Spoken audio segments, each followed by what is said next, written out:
sabun, jangan sampai tertular. Ingat selalu pesan ibu, jaga jarakmu, hindari kerumunan, jaga keluargamu.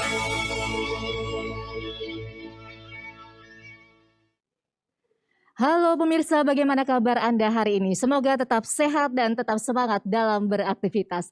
Senang sekali saya, Anastasia Putri, bisa menemani Anda dalam perbincangan yang kali ini akan mengangkat topik titik balik penyintas COVID-19 yang disiarkan secara langsung dari Media Center Satuan Tugas Penanganan COVID-19 Geraha BNPB Jakarta.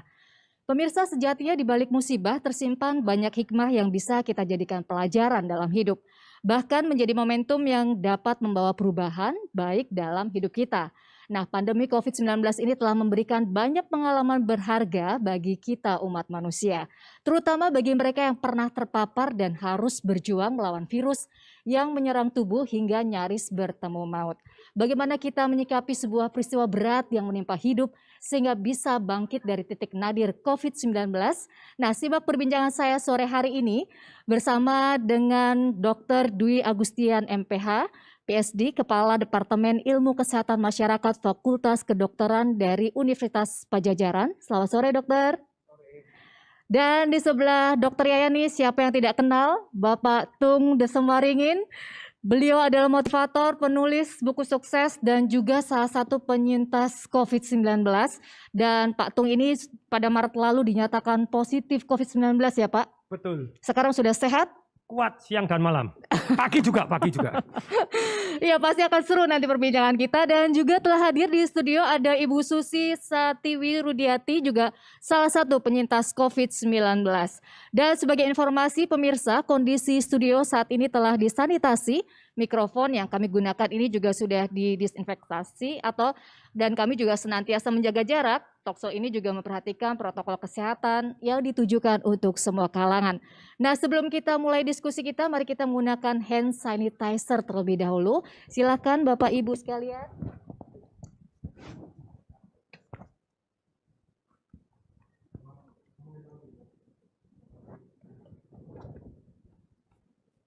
Baik.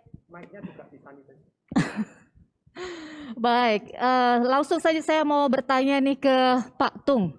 Pak Tung sudah semangat sekali akan berbagi pada sore hari ini ya. Pak Tung, bisa diceritakan tidak Pak, bagaimana awal mula Bapak terpapar COVID-19, lalu apa saja yang Bapak lakukan setelah diketahui positif? Jadi pada waktu itu sekitar tanggal 15 Maret, jadi masih awal-awal. Dan kemudian kelihatannya itu dari naik pesawat terbang gitu ya. Dari saya sudah jaga jarak, tapi kan belum diminta pakai masker pada waktu itu gitu ya. Sudah enggak cipika-cipiki, sudah betul-betul jaga jarak, tetapi karena waktu itu yang diminta kena pakai masker adalah yang kalau sakit. Jadi saya juga enggak. Nah, kelihatannya di pesawat terbang, karena pesawat terbangnya penuh, enggak ada jarak juga. Sebelah ada orang juga penuh. Nah, tanggal 15 itu terakhir, karena tanggal 16 bilang working from home. Saya langsung semua seminar saya cancel, semua meeting cancel, begitu ya tanggal 15. Tanggal 18 itu mulai demam. Jadi demam, ngilu kalau malam, kalau pagi sehat.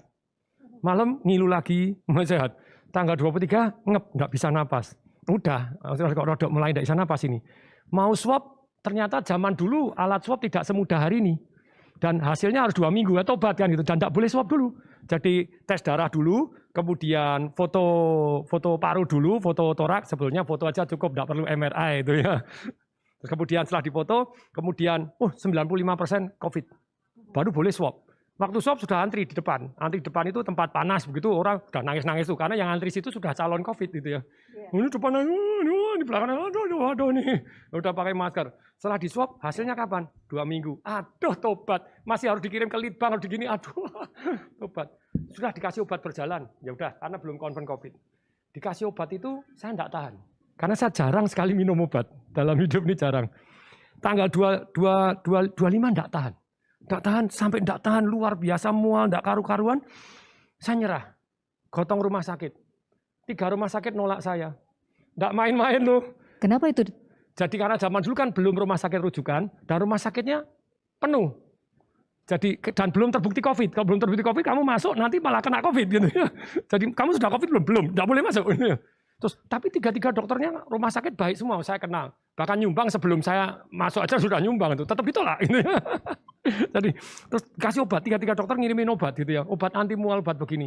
Saya bilang dokter saya nyerah deh ini, jadi gini. Terus kemudian saya sorry dokter obatnya enggak tak minum, saya ngeyel ini jadi enggak tahan sama sekali. Malam enggak diminum, minum obat enzim pencernaan bukan obat anti mualnya, besok seger lagi. Dokternya bilang, Pak Tung ini ada penelitian, dari Paris 6 orang dikasih obat ini, 6-6-nya dalam 6 hari sembuh. Ya. Jadi ketika itu Pak Tung diketahui positifnya di rumah sakit apa ini Pak? Jadi saya di Siloam, jadi di Siloam itu jadi Kelapa Dua, namanya Siloam Kelapa Dua, bukan dekat Karawaci tapi bukan di Siloam Karawaci, Siloam Kelapa Dua. Nah ketika diketahui positif, bagaimana perasaannya Pak Tung ketika itu? Loh, saya pada waktu diketahui positif itu dalam kondisi sudah seger waras. Jadi saking telatnya. jadi sempat ngep. Nah, sampai itu mau masuk rumah sakit ditolak, terus kemudian tanggal 30 cek lagi foto paru kiri, paru kanan putih. 99% Covid. Terus kemudian masuk rumah sakit. Tapi cari rumah sakit kan saya milih toh. Kok bisa? Wah, yang rumah sakit pemerintah, rumah sakit kepresidenan, rumah sakit yang terbukti lebih jos misalnya begitu. Susah juga cari gitu ya, ternyata tidak semudah itu cari rumah sakit. Jadi teman-teman harus hati-hati gitu ya.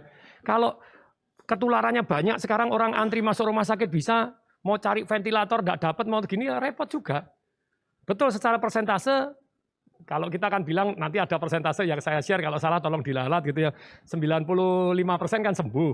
Tapi kalau kita kena rame-rame bareng-bareng seketika, Anda masuk ICU nggak bisa, masuk begini nggak bisa, tobat juga. Nah yang menarik nih Pak Tung kan juga seorang motivator. Ketika pada saat itu Pak Tung positif COVID-19, itu ada perasaan panik, ada perasaan ketakutan, ada perasaan tidak. apa gitu? Saya kan belajar statistik, saya lihat tidak, tenang. Saya umur 52 tetapi dalam hal ini kondisi fit, sangat sehat dalam arti tidak punya penyakit bawaan, sembuh. Tapi, nah ini tapi 30 malam saya masuk rumah sakit 30 malam. Begitu masuk rumah sakit 30 malam itu nah kesalahannya satu ini. Saya diinfus toh, saya enggak minum. Jadi kalau minum itu betul-betul secara ilmiah, tolong ini para dokter perhatikan, rumah sakit tolong perhatikan saya, ini himbauan saya. Saya di rumah sakit itu tidak diwajibkan minum. Bu Susi apakah diwajibkan minum? Secara ini sih nggak diwajibkan, cuman setiap saat dikasih minum gitu, dikasih air minum. Kalau tidak diminum apakah diributin? Enggak juga sih. Enggak juga. Nah ini, jadi please deh. Jadi kalau terbukti secara ilmiah, ini ilmiah. Kalau saya salah, para dokter silahkan, profesor silahkan debat saya begitu ya. Kalau kurang air 4% kita lemes. Kurang air 7% kita sakit. Kurang 20% mati. Oksigen kurang 20% kita enggak apa-apa. Kurang air, mati. Nah coba, pada waktu kena COVID itu katanya darah mengental tuh. Ibu juga dites ambil analisa gas darah susah nggak? Itu mengental. Iya waktu itu memang ketika masuk pertama kali rumah sakit diambil darahnya memang susah gitu, sisinya susah banget gitu. Susah banget. Saya diambil AGD di sini, analisa gas darah, coblos 3 kali melentong saat bola pingpong hitam, sini 2 kali tidak bisa hitam, sini hitam tidak bisa. Terus lah ini tadi mestinya diwajibkan minum. Lah seringkali kan ini mestinya diukurin minumnya. Di rumah sakit diwajibkan minum.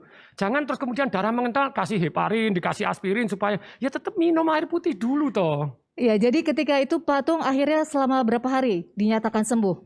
Jadi 10-11 hari saya dinyatakan sembuh karena tes namanya tes swabnya hasilnya lama. Jadi saya tanggal 1 itu sudah merasa seger buger. Pada tanggal 1 pagi tidak bisa bernapas, tidak bisa jalan kaki. Kesalahannya satu, tidak minum. Jadi saya minta pindah kamar gitu ya, minta pindah kamar. Pakai tidak bisa jalan. Saya itu paling anti, tidak mau pakai kursi roda, tidak mau gitu. Terpaksa, waduh jalan dulu. Terus kasih kursi roda. Terus tanggal 30 masuk, 31 krisis. Krisis luar biasa. Lah kalau dibilang tadi, oh tidak panik. Coba Anda menggigil tidak karu-karuan, jalan tidak bisa, terus napas tidak bisa. Kalau napas tidak bisa, panik tidak kira-kira? Ayo. Anda, Akak. Ini motivasinya lali, lupa ini sudah. Ayo, semangat, bernapas susah benar. Yang menarik juga apa yang dipakai oleh Pak Tung ini ya. Ini alat apa Pak? Apakah ini ada alat khusus gitu sekarang? Oh enggak, sebetulnya ini teknologi gitu ya. Jadi ini ada filter, ada saringannya HEPA, terus kemudian ada pompanya dicas. Jadi udara yang masuk di sini seger terus. Jadi saya sepedaan, olahraga, pakai ini ya just pleng, no problem. Gitu ya, jadi sedotan Baik. udara, yes. Ya, menarik sekali cerita dari Pak Atung, pasti juga tidak kalah menarik cerita dari Bu Susi. Nah, kalau Bu Susi sendiri bagaimana pengalaman Ibu ketika pertama kali Ibu divonis positif COVID-19? Pengalaman saya sih ketika itu pas tanggal 6 sore divonis dinyatakan bahwa hasil swab saya positif 6 September, Bu ya. 6 September. Swabnya berapa lama keluarnya, Bu? 1 hari. Wah, saya 1 hari ketika itu. sekarang jos. Ya, kemudian saya dinyatakan saya hanya karena swab yang dilakukan dahulu oleh anak-anak saya dulu, karena sebenarnya gejalanya sama dengan saya. Tapi karena anak saya udah beberapa hari, dia diswab duluan, tapi baru hari Minggu saya diswab, Senin keluar. Anak saya nunggu 2 hari lagi karena di rumah sakit. Saya di Pelni, anak saya di Siloam kemarin. Dari hasil swab itu begitu dikabarin saya sempat kaget juga. Hah? Bener nih saya kena swab. Innalillahi, saya cuman begitu aja. Innalillahi. Ini hasil swabnya punya saya atau punya anak saya? Saya tanya gitu kan. Punya ibu katanya gitu. Loh. Terus apa yang saya lakukan, Dok? Saya bilang gitu kan. Ibu siap-siap aja karena kita malam ini juga ibu dicarikan rumah sakit untuk berdua dengan anak saya karena anak saya juga sama kan. Malam itu juga sampai jam berapa kita akhirnya dapat rumah sakit, dirawat 2 malam, terus kita pindah rumah sakit lagi karena kita rasanya kurang nyaman ya, kita pindah rumah sakit. Dari rumah sakit yang terakhir ini besoknya anak saya kan pulang karena dinyatakan negatif lagi kan. Kemudian melakukan swab kembali besok paginya dinyatakan positif. Jadi negatif positif gitu terus. Akhirnya anak saya di rumah sakit Jatinegara, saya di MMC. Nah, ketika itu 2 hari pertama, malam pertama di MMC saya nggak ngerasa apa-apa gitu. Saya ngerasa sakit kepala yang luar biasa yang nggak pernah saya alamin seumur hidup saya. Dan nggak pernah tensi tinggi, malam itu sampai 156, padahal biasanya cuma 120, paling tinggi 130 paling tinggi. Saya udah nggak habis pikir, saya hanya teriak-teriak dalam kamar sendirian kan, saya teriak-teriak, saya nangis, terus saya video callan, karena kan gimana ya, dengan kondisi ginjal 1, itu kan sangat berat buat saya ya. Ginjal 1? Iya. Udah 23 tahun yang lalu sih, tapi saya akhirnya cuman bisa istighfar, itu pun dibantu dengan suami dan melalui WA call itu dibantu suami, anak-anak, kemudian mertua juga karena kami dari 18 orang, 12 orang terkena. Jadi ya saya juga kepikiran mertua saya dengan umur yang udah 70 tahun. Iya. Enggak satu rumah sih kebetulan ketika kami terpapar, saya nggak tahu juga terpaparnya di mana. Tanggal 25 September itu kami kumpul bareng memperingati 100 harinya mertua Bapak. Karena meninggal pas hari raya Idul Fitri. Nah, kita kumpul, udah lama nggak kumpul gitu kan. Kita kumpul untuk memperingatin itu, tahlilan, terus pulang. Kayak beberapa hari kemudian kok ngerasa badannya nggak enak. Nah, waktu kumpul pakai masker nggak? Kita pakai masker. Tapi cipika-cipiki juga enggak? Wow. Kita sih nggak cipika-cipiki.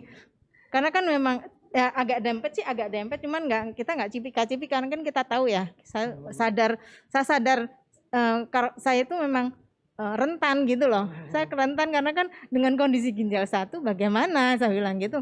Dan setiap kali saya berobat, saya pasti menyampaikan, Dok, apakah obat ini aman buat saya? Karena dengan kondisi ginjal 1 kan banyak faktor yang bisa, nggak mungkin ya, bisa tambah merusak ginjal kan gitu. Nah, selalu dokter saya sampaikan seperti itu. Terus kemudian saya sangat bersyukur banget. 2 hari berturut-turut tuh saya mengalami sakit kepala yang luar biasa. Terus hari ketiganya hanya untuk minta Merislon 1 biji itu aja, itu saya nunggu 12 jam. Untuk menunggu Merislon itu untuk menghilangkan pusing itu 12 jam. Karena saya akhirnya komplain ke suster, saya itu kalau cuma dikasih Merisol kenapa mesti nunggu lama? Saya tahu protokolnya, tapi apakah iya hanya untuk Merisol untuk menghilangkan sakit kepala ini nunggu 12 jam? Katanya nunggu dokter. Ya ampun dok, apa nggak bisa diprioritaskan ya? Saya bilang gitu. Saya tuh udah nggak tahan, saya bilang gitu. Terus malam itu saya nggak bisa tidur karena hujan deras ya. Hujannya deras, besoknya pagi banjir ya. Dari situ saya malam itu udah, ya Allah, apakah memang ini hari terakhir saya? Saya mikir seperti itu aja kan. Sambil ada seorang cleaning service, saya ingat banget itu. Cleaning service sudah 8:30 malam, masih ngepel. Saya tanya, Mas, kok belum pulang jam segini? Dia jawab, iya Bu, saya piketnya dari sore, dari Aplusan yang sore gitu. Biasanya pulang jam berapa? Saya tanya gitu. Saya sih bilang jam 10, dia bilang. Terus tinggal di mana? Saya bilang. Dia tinggalnya kebetulan jauh di Pamulang. Kondisi hujan kayak gini, saya pikir gitu kan. Udah berkeluarga, sudah anaknya 1, istri saya nggak kerja, dia bilang gitu. Akhirnya kok ada sesuatu yang saya pengen bantu orang ini. Ini. Gitu. Saya Kayaknya seperti saya ada terketuk gitu loh. Orang ini harus saya bantu. Saya telepon suami saya. Pik, ini ada orang kayak gini-gini, boleh nggak aku bantu? Saya tanya gitu. Suami saya bilang, silakan aja. Tapi saya nggak punya uang tunai. Saya bilang gitu. Tapi suami saya bilang, kamu kan punya m-banking. Oh iya. Akhirnya saya tanya orang itu, Mas punya rekening bank? Oh ada Bu. Gitu.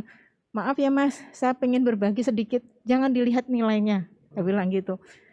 Semoga apa yang saya berikan ini meringankan sakit saya dan keluarga. Saya bilang gitu. Iya Bu. Akhirnya orang itu memberikan rekening. Saya kasih, sama udah saya transfer, mohon diterima. Saya minta doa supaya saya dan keluarga sehat. Saya bilang gitu. Kemudian, iya Bu, terima kasih banyak. Itu jam 9:04. Saya izin Bu pulang. Silahkan Mas, saya bilang gitu. Hati-hati di jalan, saya gitu. Besoknya yang selama saya dirawat itu nggak bisa bangun, masih infusan ya, nggak bisa bangun karena sakit kepala, masih gemeter gitu ya, mau turun dari tempat tidur. Jadi sholat di tempat tidur. Alhamdulillah besok paginya kayaknya dibayar tunai oleh Allah. Saya bisa seger kembali dan bisa menunaikan sholat ya meskipun dengan agak susah, bisa rasanya Allah mungkin ini yang selama ini apa yang diceritakan orang dan saya baca ternyata memang benar-benar dengan sedikit sedekah kepada orang yang membutuhkan itu benar-benar meringankan kita semua gitu. Alhamdulillah beberapa hari kemudian ketika diswab nomor 1 saya tahu duluan saya negatif. Kemudian diikutin dengan keluarga yang lain. Akhirnya ya Allah mungkin memang apa yang saya alamin ini harus berbagi dengan orang lain meskipun sedikit gitu ya. Itu aja sih pengalaman saya. Iya, jadi kekuatannya justru dari membantu orang ya Bu ya, Ibu bangkit kembali. Iya. Ya, ini Dokter Yayan, ini menarik ya Dok. Kita sudah hampir 7 bulan lebih nih menghadapi pandemi COVID-19 ini. Tapi kasus positif juga masih saja terus terjadi. Kira-kira faktor apa ini Dok? Ya, mari kita lihat dulu ya, karena memang pandemi COVID ini, virus ini memang unik ya. Kita lihat sejarahnya, memang ini bukan peredaran SARS-CoV atau disebut SARS coronavirus yang pertama kali, karena kalau kita lihat secara sejarah pada tahun 2002, 2003, SARS-CoV ini pernah beredar yang disebut dengan SARS-CoV-1 ya, di Hong Kong waktu itu. Kalau kita ingat, dulu kita dengar bagaimana SARS-CoV-1 itu menyerang Hong Kong dan itu lebih mengerikan karena fatality rate-nya itu lebih tinggi ya, sekitar kalau tidak salah 20% ya. Nah, hanya yang unik ya kalau kita lihat dari virus ini SARS-CoV-2 ini adalah dia mudah sekali tertular. Sangat mudah tertular. Ya. Ditambah dengan pola perjalanan global yang sangat kuat ya. Saat ini yang kalau kita lihat dibanding 10 tahun lalu, mungkin rate flight perjalanan penerbangan itu luar biasa berlipat-lipat ya. Dan itu menimbulkan kecepatan dari virus ini bergerak dari satu orang ke orang yang lain. Nah, ini yang membuat virus ini memang hanya bisa menimbulkan wabah seperti ini di dunia modern, di mana teknologi sudah memungkinkan orang berinteraksi dengan sangat cepat. Kalau kita lihat, mungkin ketika katakanlah 20 tahun yang lalu, virus ini tidak akan menimbulkan efek seperti ini. Oke. Nah, ini dari aspek biologi dari virusnya. Nah, kalau kita lihat tadi pengalaman dari Bapak Tung dengan Ibu Susi, itu adalah respon individual, ya, respon individual di mana memang karena virus ini baru, tentu saja pengetahuan kita masih terakumulasi untuk memberikan suatu pemahaman yang firm ya tentang virus ini. Dan karena kejadiannya secara statistik ya, kalau kita lihat sekarang swab itu kalau kita lihat ya persentasenya perkembangan terakhir itu dari populasi yang umum itu paling tinggi 5%. Bahkan kemarin saya di Bandung ada satu populasi yang tidak ada gejala, kita lakukan massive testing, itu bisa sampai cuman bahkan 1%. Jadi dari 100 orang, hanya 1 orang yang positif, bahkan itu tidak bergejala. Ya. Artinya, dengan jumlah kasus yang sedikit ini, maka kita harus menunggu cukup waktu untuk mengumpulkan ya, gejala-gejala, pola-pola, faktor risiko, ya.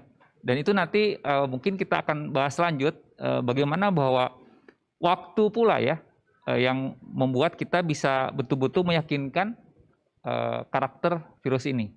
Sebagaimana tadi disampaikan dari 2 orang ini. Jadi ini kemudian nanti bukti-bukti ini kita kumpulkan, data-data ini kita catat dengan baik, dan kemudian baru kita bisa melihat pola yang sesungguhnya. Jadi kita ini masih berproses. Demikian. Ya, saya yakin juga Pak Tung dan Bu Susi terus berproses ya, termasuk adalah titik baliknya. Nah, ini kita bicara tentang titik baliknya nih Pak Tung. Ya. Kira-kira pengalaman berharga seperti apa yang Bapak peroleh selama menjalani masa karantina? Jadi kesehatan itu bermanfaat sekali, dan kemudian saya tahu persis bahwa Tuhan ngasih kita itu pasti ada maksud baiknya, begitu ya. Nah, saya mau sampaikan apa yang hasil yang saya renungkan selama sakit sampai hari ini, begitu ya. Satu tadi minum itu bukan air putih biasa, tapi istilahnya air putih hangat, oke ya. Kalau Anda dalam kondisi menggigil, Anda minum air putih banyak dan langsung tambah menggigil. Jadi air putih hangat. Terus berapa? Bukan 8 gelas, 8 gelas loki atau 8 gelas bir, liter. Jangan dong. Orang bilang, ya Pak, ya normal atau 8 yang itu loh, yang 250 cc. Enggak. Salah gitu loh. Itu saya hasil belajar mendalam ini tadi. Sesuai dengan berat badan kita. Kalau Anda binaraga berat badannya 120 kilo, minum 8 gelas doang, 2 liter kurang. 30 cc per kilogram. Ini teman-teman, ayo itu yang ilmiah gitu. Ayo jangan gini, saya juga ilmiah. No, ayo sama-sama ilmiah. Kalau saya kurang ilmiah tolong di tabayun. Ayo mari kita bukain bukti-bukti ilmiahnya. Jadi minum 30 cc per kilogram. Yang kedua, sekarang pertanyaan saya tadi, apakah dokter sudah mewajibkan? Kenapa hanya minum obat saja yang dikasih jadwal? Kenapa enggak minum air putih di jadwal? Kalau air putih betapa pentingnya. Satu, kemudian berikutnya yang kedua, pernapasan. Ini saya sampaikan, saya punya bukti ya pernapasan. Jadi saya tanggal 1 itu sudah krisis luar biasa. Saking krisisnya, saya sampai WA terakhir untuk istri saya, pesan, if something happen begini. Istri saya baca udah nangis gak karu-karuan ya. Jadi berarti saya krisis banget. Jadi saya mungkin ini bablas loh ya. Bisa jadi ini enggak boleh sembarangan, enggak boleh cuma pede aja. Orang pede 100% seringkali halusinasi, enggak siap gitu ya. Nah, tapi sekali lagi, jadi pada waktu itu kemudian saya minum air putih sudah, terus kemudian pernapasan Wim Hof. Nah, ketika saya melakukan pernapasan Wim Hof ini sains. Saya satu-satunya pasien saat itu ketika pertama kali tidak berhasil, setelah itu saya minum VCO juga, virgin coconut oil itu antiinflamasi juga dan membersihkan, mendetoks juga, serta mengencerkan juga gitu loh. Jadi mengencerkan darah kita jadi lebih encer, kasih air putih dan saya detok ke belakang lancar. Pada waktu diambil darahnya yang sudah minum air putih 1,5 liter air putih hangat, terus kemudian ditambah VCO, terus kemudian saya pernapasan Wim Hof, diambil analisa gas darah. Dokternya heran. Baru kali ini ada pasien kena COVID, itu kalau analisa gas darah, itu PO2, namanya tekanan O2-nya, itu orang normal 80 sampai 108. Saya 158,9. Jadi oksigennya tinggi. Memang dokternya heran. Loh, CO2 24 sampai 34, kalau orang kena COVID bisa jadi 50% CO2-nya, jadi sampai ngep. Saya kan ngep. Gitu. Saya 19. Terus darah saya alkalin, gitu. Darah saya lebih alkalin, 7,475, lebih alkalin, slightly lebih alkalin. Terus kemudian yang lebih paling menarik, kalau Anda oximeter ditempel di sini, orang normal 94 sampai 98, saya 99,4. Jadi kalau dipakai oximeter 100 gitu, langsung 100.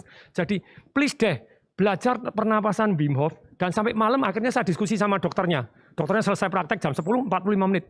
Oh iya, saya heran ini. Baru dites ini kok baru kali ini ada pasien yang kayak gini. Waktu itu pasiennya belum sebanyak hari ini begitu ya. Kok bisa O2-nya tinggi? Saya bilang, tapi kamu enggak normal. CO2 itu butuh yang normal gini. Dokter nih loh, saya kasih artikel ilmiahnya. Dan pernapasan WIMHOF ini Hof, itu Anda download aplikasinya gratis. Video YouTube-nya ada yang ngajarin. Jadi please deh ini. Jadi pernapasan Wim Hof ini sampai saya tulis ya, silakan Nadi ini. Jadi aplikasinya gratis, Anda bisa cek, Anda bisa download, dan ada penelitian ilmiahnya. Jadi penelitian ilmiah itu dokter di universitas ada top, rumah sakit top diginiin, Pak. 12 orang, 24 orang. Dokternya juga enggak ngerti siapa yang sudah pernapasan Wim Hof atau belum. Terus kemudian diinjek, dikasih bakteri yang membuat dia demam. 12 yang pernapasan Wim Hof hanya dalam waktu 4 hari itu enggak ada satupun yang demam. Imun sistemnya naik. Terus kemudian imun sistemnya naik, terus yang 12 yang tidak pernapasan Wim Hof demam semua. Nah ini tolong di-download, dicari, itu ada science-nya, behind science. Dan kalau ini science, terbukti secara ilmiah, tolong dipelajarin. Wahai dokter-dokter rumah sakit, tolong dipelajarin. Boleh terus saya komentar nih. Silakan. Ya, karena saya dokter nih. Silakan Pak. Nah, cocok. Saya butuh ada orang yang bisa masukan. Bapak tadi membuat testimoni ya Pak. Jadi, dan ada penelitian ilmiahnya, yes. Dan testimoni itu berlaku individual Pak. Bisa jadi. Individual. Bisa jadi. Sebagai contoh, air itu memang komposisi kita itu majority air. Jadi memang betul kalau air sangat diperlukan. Mungkin karena Bapak waktu itu kurang air, memang harus minum air. Betul. Karena minum air cukup itu kan satu hal yang general ya. Secara fisiologis, sistem imun kita itu tidak akan memproduksi sistem imun yang optimal untuk tubuh kita bisa membersihkan diri dari virus. Karena sebetulnya sistem imun tubuh kita ini sudah lengkap. Hanya kekurangan input masukan minuman yang untuk sebagai bahan sistem imun lah yang membuat kita rentan.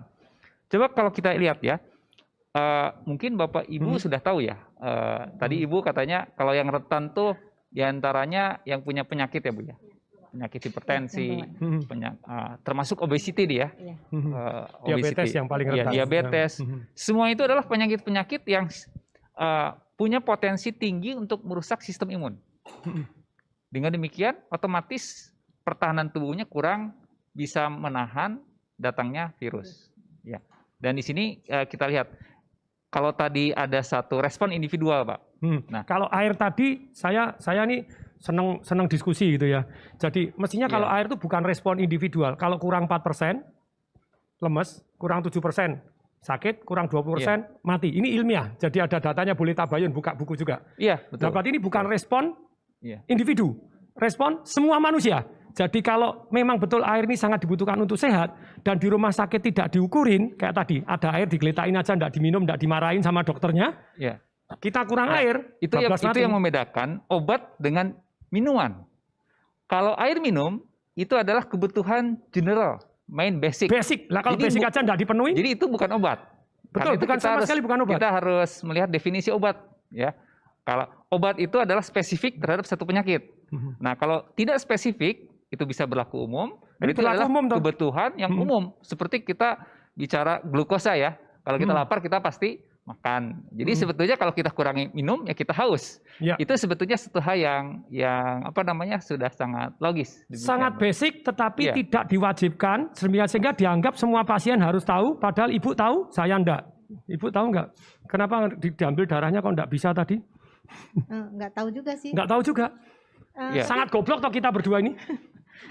Ya sebetulnya Barangkali salah satunya mungkin gini ya dok, ya. masing-masing punya ketahanan sendiri ya terhadap obat atau pengobatan dalam COVID ini ya dok. Nah. Mungkin Bu Susi sendiri juga bisa diceritakan kalau tadi Pak Tung pengalaman sembuh dari COVID-nya dengan beberapa treatment tertentu. Kalau Bu Susi bagaimana treatment untuk sembuh dari COVID-nya?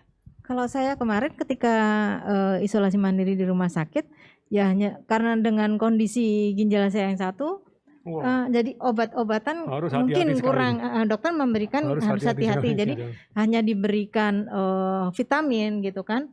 Ada vitamin D, vitamin C, kemudian vitamin E juga. Terus ada satu hari ini dikasihkan multivitamin.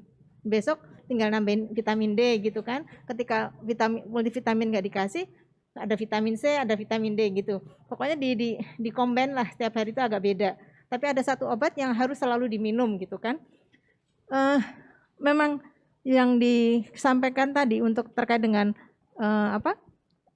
minum itu, memang sebenarnya memang secara individu kita harus sadar ya. Ternyata sadar nggak Bu? Nah, Saya itu dia. sebenarnya kemarin itu sedikit begitu ketika diambil obat susah, saya mikir jangan-jangan ini saya kurang minum, gitu. Jangan-jangan saya kurang minum. Betul sekali. Akhirnya saya ketika di ruang rawat itu saya minta air yang pakai sebenarnya bawa tumbler sendiri ya, minta air panas. Air hangat. Saya selalu minum campur air dingin dan air panas, bukan air dingin yang dari kulkas ya, tapi air biasa. Saya sukanya minum air hangat. Nah, dari situ setiap kali minum saya nggak langsung minum banyak, tapi kalau orang Jawa bilang sececep gitu, Terus, 15 menit sekali itu saya berusaha untuk selalu membasahin kerongkongan saya supaya tidak sakit ya gitu.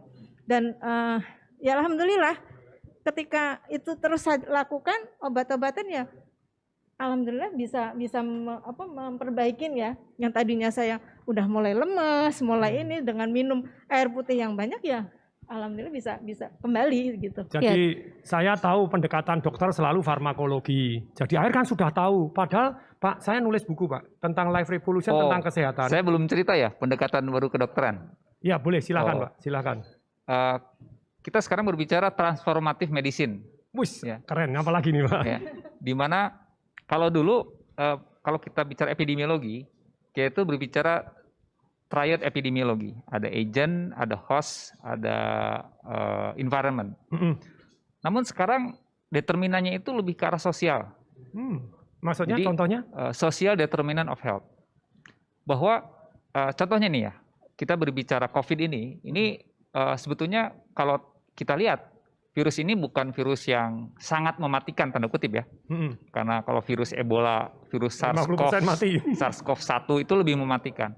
Hanya virus ini membangkitkan justru momentum bagi kita ya untuk melihat bahwa perilaku kita itu sangat rentan terhadap virus yang sebetulnya tidak memastikan. Ini ironis ya. Sehingga determinan dari kesehatan dan kesakitan itu bahkan sekarang diyakini sampai ke 40%. Perilaku ini. Artinya fungsi kesehatan itu tidak lagi pure biologis. Tapi sudah kaitannya dengan perilaku.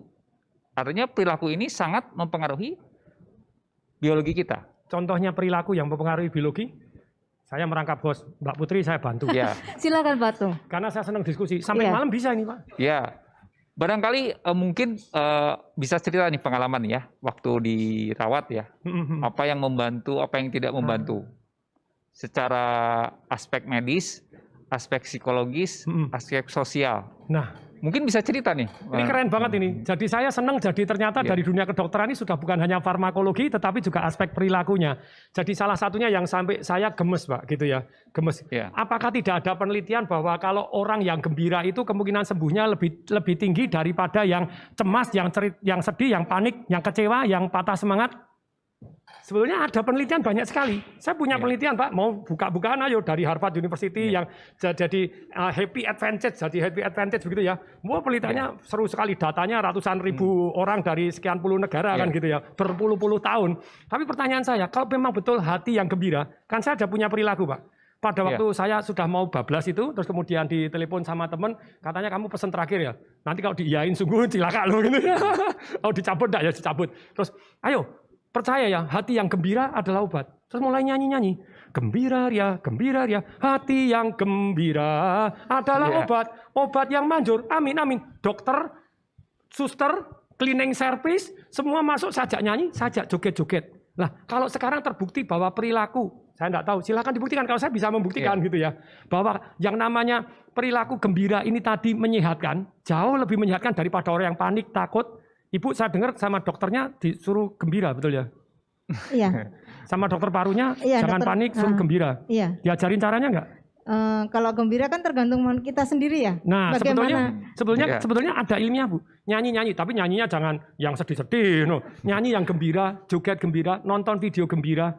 Nah, kalau itu memang betul, dan kalau itu pendekatan perilaku, mestinya dikasih jam toh, jam sekian minum air putih, karena tidak semua orang pinter tahu harus minum, gitu. Kalau tidak minum padahal bahaya sekali. Jam sekian melakukan pernapasan yang membantu itu. Ya, tapi jangan lupa Pak, kalau gembira tapi nggak minum 3 hari juga bisa masalah Pak. Makanya harus komplitan, nggak gembira terus kemudian. Ya, yang jelas karena COVID ini memang belum ada obatnya ya, gitu ya. Ya karena belum ada obatnya. Salah Alangkah baiknya satunya kita meningkatkan imun. psikologi ya. Salah Mbak, salah Mbak. Salah satunya. Ada obatnya, tapi belum kita temukan. Betul. Oh iya, Ya. saya suka optimismenya. Yes, ada obatnya tapi belum ketemu. Ya. Jos, dahsyat. Dalam proses. Nah, dokter, ini ada pertanyaan juga nih dari media, kalau boleh saya bacakan, dari Alia Waroha, nih Radio Manggis Kota Jambi. Dokter, apa saja gejala ringan yang dirasakan orang yang terkonfirmasi positif COVID-19? Ya, sebetulnya gejala COVID ini ringan pada umumnya, kecuali sesak nafasnya ya Pak. Nanti kita bahas sesak nafas itu berat. Waduh. Tapi ada yang unik, dari virus ini ya, karakter dari sini. Ya, karena hampir mirip-mirip Iya. dengan flu gitu ya. Yang mirip flu itu bisa kita sebut ya, demam, nyeri tenggorokan, batuk. Itu tipikal 3 itu. Bisa disebut dengan ILI, influenza-like illness. Tapi ada satu yang unik, tidak bisa membaui. Saya ingin tanya nih, Bapak waktu itu bisa membaui sesuatu nggak? Saya membaui itu tidak merasa bermasalah karena mungkin dari dulu tidak begitu peka terhadap Iya. bau. Kalau Tapi Ibu yang jelas gimana? makan Nggak selera? nikmatin. Nggak selera ya? Jadi makan tuh rasanya tidak enak. Nggak enak ya? Itu salah satu tandanya itu Pak. Ya, Ya. mati rasa gitu. Kalau saya sih kebetulan kemarin gejalanya bukan yang tidak bisa mencium ya, tapi saya lebih ke badan saya tuh lebih pertama kali tuh ngilu semua gitu. Linu. Ngilu semua Linu, gitu. iya. Seperti orang Flu tulang. Flu tulang dibilang Oke. gitu. Saya Tulang. Ini individual respon ya Bu ya? Iya. Jadi Ibu benar, Bapak benar. Tapi secara statistik, itu yang unik dari penyakit ini adalah anosmia ya. Tidak bisa mencium bau. Itu bisa berimplikasi ke kalau makan nggak ada rasanya. Masak seenak apapun Ya, nggak ada rasanya itu ya. Saya Mau makan dari- waduh tobat itu. Iya, itu Turun yang 5 unik. kilo. Barangkali gejalanya ringan. Tapi kalau sampai sesak dan seperti terhimpit dadanya ya, sakit, nah itu gejala tanda bahaya ya. Ya. Ibu ngalami toh sesak napas. Sempat sih Pak, hanya semalam aja rasanya seperti tertindih sesuatu gitu, berat Ya, banget. berat ya. Nah, kemudian langsung dikasih oksigen aja dan Itu obat. pada waktu sesak bisa tidur nggak? nggak bisa, Nggak nggak bisa, bisa ya itu. tidur. Ya. Saya enggak bisa tidur, panik, ada kalau coba dipencet hidungnya enggak boleh bernapas, coba. Oke, panik loh Anda. Iya, sekarang Pak Tung dan Bu Susi alhamdulillah sudah sembuh. Nah, Puji mungkin Tuhan, terima kasih.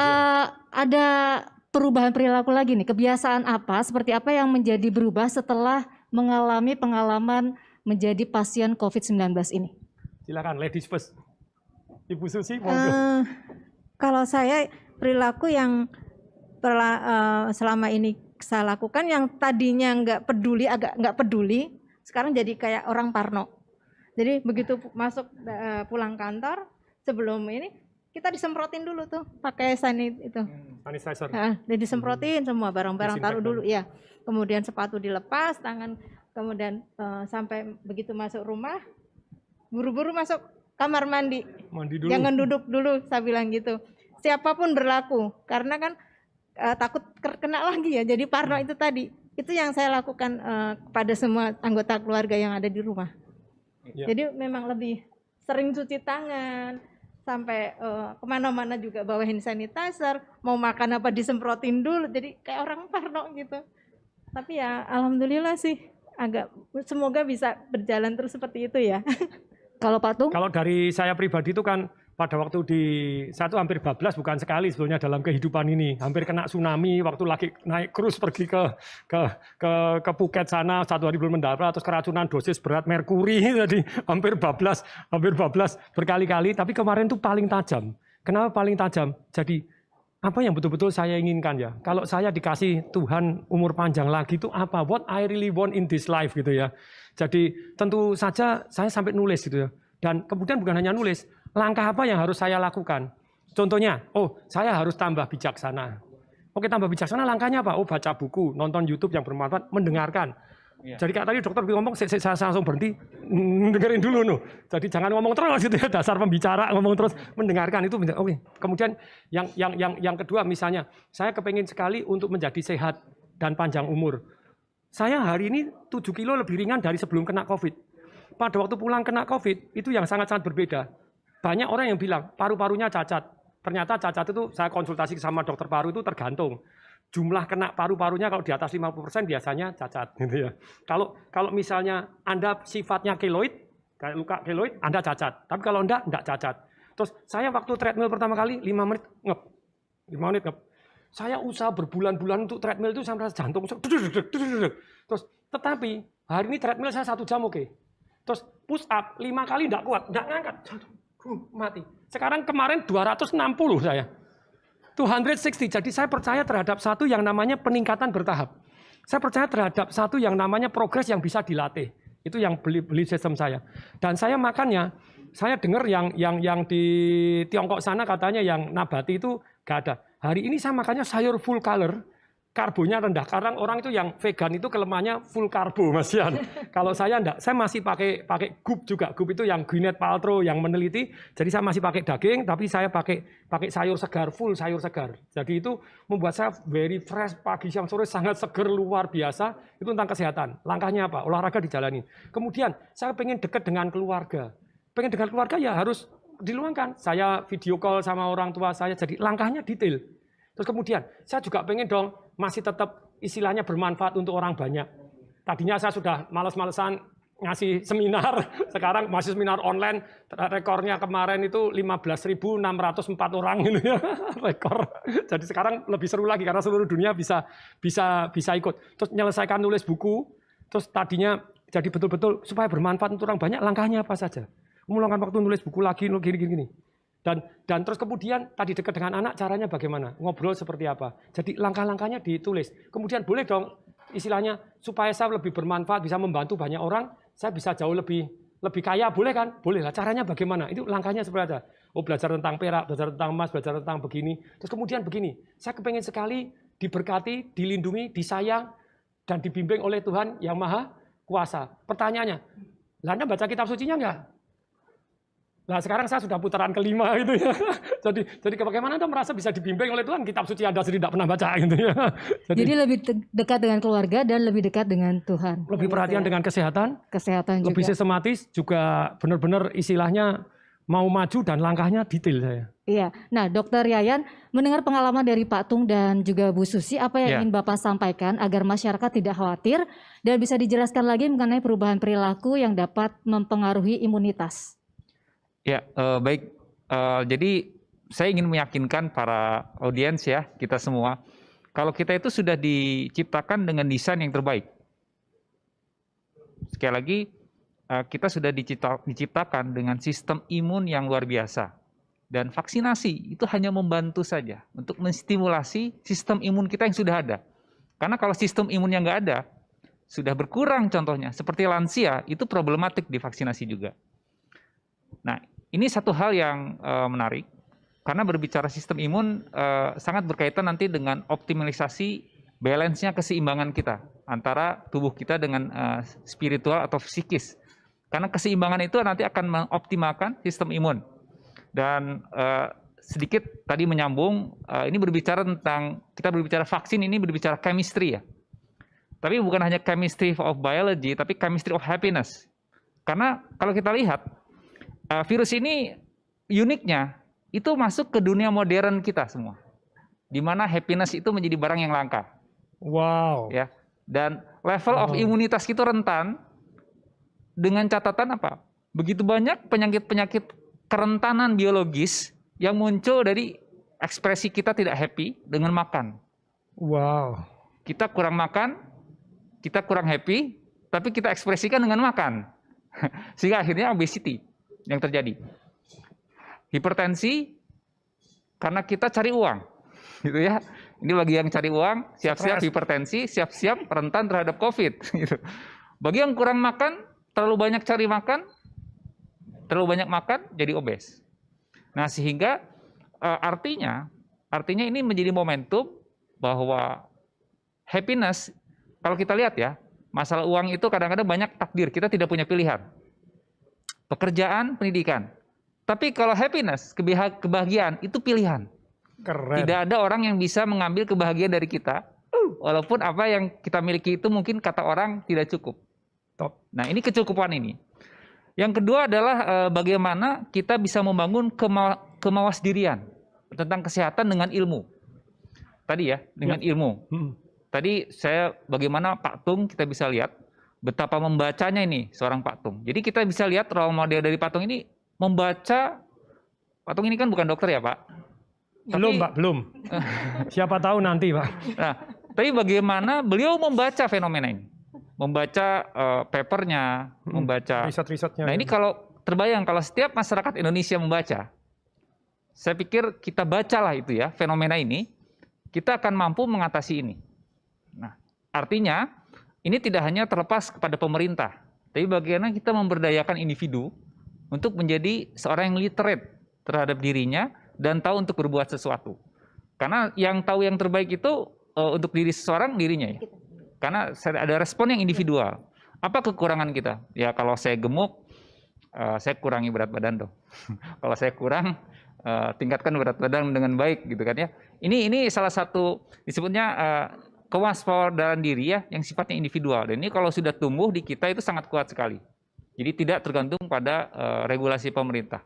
Demikian mungkin pesan saya yang bisa saya sampaikan. Baik, kalau untuk Bu Susi, berkaca dari pengalaman, pesan yang ingin Ibu sampaikan kepada masyarakat untuk dipetik sebagai pelajaran dalam menghadapi pandemi COVID-19 ini apa? Kalau dari saya pribadi ya, ketika kita terkena COVID, jangan panik, pertama itu ya. Yang kedua, berusaha untuk selalu senang. Itu tadi yang dikatakan Pak Tung tadi, senangnya seperti apa? Senang seperti apa kan kita yang tahu ya. Kalau saya kemarin mencikapinya dengan karena di rumah sakit nonton TV yang lucu-lucu. Kemudian karena saya hobi masak, saya suka yang nonton masak-masak seperti itu. Kemudian yang kedua adalah makan makanan yang bergizi. Setiap hari ada proteinnya. Kemudian istirahat yang cukup. Jangan lupa berbagi walaupun sedikit. Siapa tahu itu meringankan beban yang sedang kita alami saat ini gitu.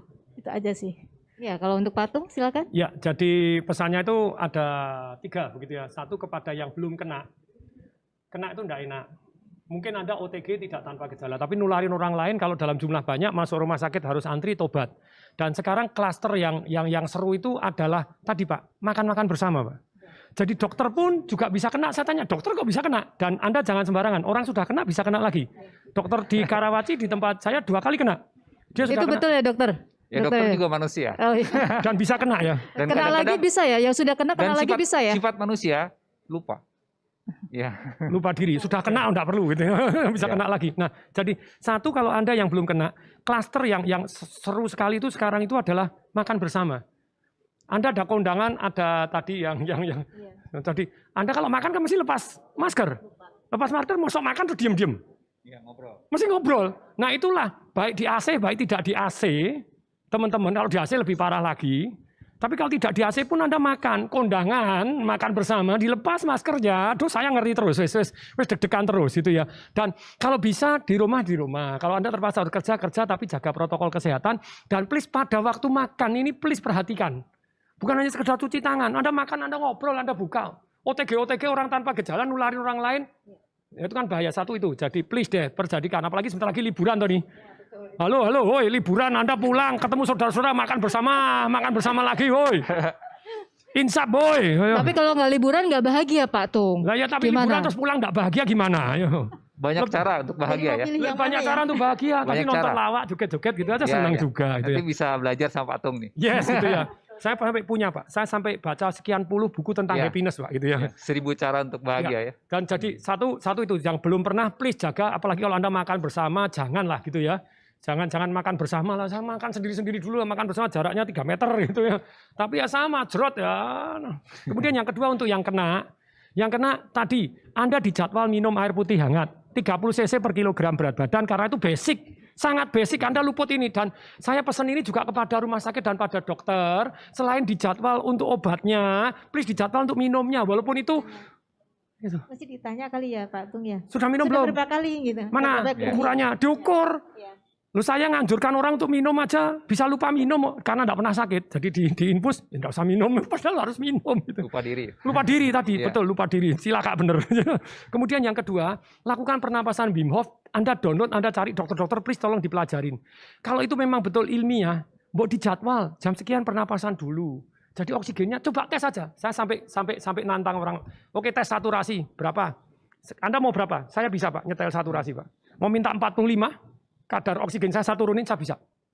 Anda mau minta saya 100, saya bisa. Sebentar aja. I can control my saturasi. Kenapa tidak diajarkan untuk menolong? Kemudian ketiga, kalau menurut saya adalah VCO bagi saya sangat-sangat penting. Mungkin dianggap individual, tapi kan murah toh, atau saking murah jadi tidak mau neliti. Dokter di Filipina katanya mulai meneliti antiinflamasi, juga mencairkan darah juga mendetoks kita ke belakang dengan lancar, juga antivirus, antibakteri. Silakan dilanjutkan diteliti. Bukan jualan VCO ya Pak? Saya belum dikontrak ya Pak, belum dikontrak sama agen VCO gitu ya. Virgin coconut oil. Ya virgin coconut oil yang 100% murni dan cold press, merek apapun masa bodoh saya gitu ya. Tapi yang keempat ini yang seru tadi. Hati gembira, kalau itu memang secara ilmiah sudah perilaku yang menyehatkan. Kenapa tidak di rumah sakit pun? Please deh, ini yang ketiga untuk para dokter, para rumah sakit. Tadi toh videonya jangan dikasih video yang mati berapa, mati kenapa, jangan. Itu penting untuk nakut-nakutin orang yang belum kena, bagus. Tapi kalau di rumah sakit jangan, woi. Bikin stres, bikin kejang-kejang, tambah bablas, mati, takut gitu ya. Sensor, langsung videonya lawak, YouTube-nya seterin, video lawak. Anda ketik lawak sebanyak-banyaknya. Diajarin jadwal, nyanyi bersama dulu, joget bersama dulu. Ayo, itu sungguh menyehatkan. Saya sungguh percaya, dan ada penelitiannya, perilaku gembira daripada khawatir cepat mati. Tapi kan Pak, maaf. Tadi yang disampaikan kan kita perilaku gembira. Kita gembiranya kalau ketemu dengan keluarga gimana? Boleh, tapi jaga jarak, jangan makan bersama. Makan sendiri-sendiri, woi. Cuci tangan, pakai masker tetap. Jangan usah cipika-cipiki dulu, sabar. Ya, di swab dulu, negatif baru cipika-cipiki. Oke, gitu ya. Yuk makan bersama di swab dulu 1,8 juta, tobat. Iya, yang pasti ini menjadi 900, pengalaman berharga tentunya ya buat Pak Tung dan juga Bu Susi karena sudah berbagi juga atas pengalaman kemarin menjadi pasien COVID-19. Mudah-mudahan sehat terus Pak Tung dan juga Bu Susi juga Amin. termasuk dokter. Kita tunggu nanti vaksin dan obatnya juga tentunya. Dan pemirsa, saatnya kita tiba di penghujung acara. Semoga bincang-bincang kita hari ini bermanfaat untuk kita semua. Jangan lupa pemirsa untuk selalu memakai masker, menjaga jarak dan menghindari kerumunan, serta mencuci tangan pakai sabun dengan air yang mengalir. Ingat pesan Sebentar, dari ketua. yang keempat Sat- penting, yang keempat, baik. jangan makan bersama. Baik, itu tambahan dari Pak Tung yang juga penting buat belum yang terkena COVID ya. Gini, dalam berapa hari ini ya, teman saya meninggal dunia, kakak teman meninggal dunia, pembimbing akademik saya pada waktu saya kuliah juga meninggal, sudah dokter, sudah gini meninggal juga, orang tua, mertua teman saya meninggal, jadi dalam few days ini saya rodok emosi jiwa gitu ya. Jadi mohon maaf kalau ngomongnya sampai, untungnya dikasih masker jadi tidak muncrat gitu ya. Baik, terima kasih sekali lagi Pak Tung. Ingat pesan Ketua Satgas Penanganan COVID-19 Bapak Doni Monardo. Apa yang kita lakukan agar disiplin dan patuh memakai masker, menjaga jarak dan menghindari kerumunan serta mencuci tangan itu belum sebanding dengan beratnya perjuangan dokter dan tenaga kesehatan yang merawat pasien di rumah sakit. Mereka yang mengabaikan protokol kesehatan sehingga menimbulkan korban jiwa bukan hanya dimintai pertanggungjawaban di dunia tetapi juga di akhirat. Dan saya akhiri talkshow kita kali ini. Saya Anastasia Putri bersama tim yang bertugas dan para pembicara undur diri. Selamat sore dan sampai jumpa.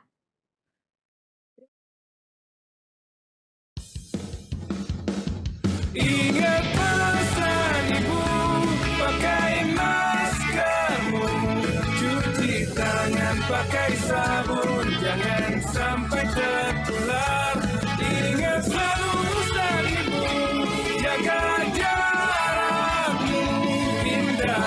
kerumunan, jaga keluargamu.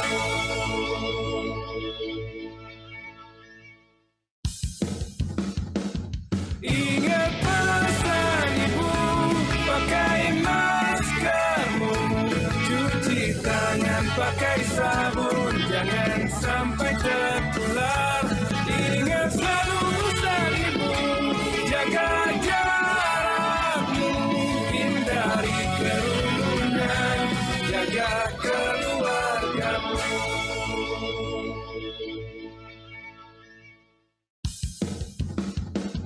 Ingat pesan ibu, pakai maskermu, cuci tangan pakai sabun, jangan sampai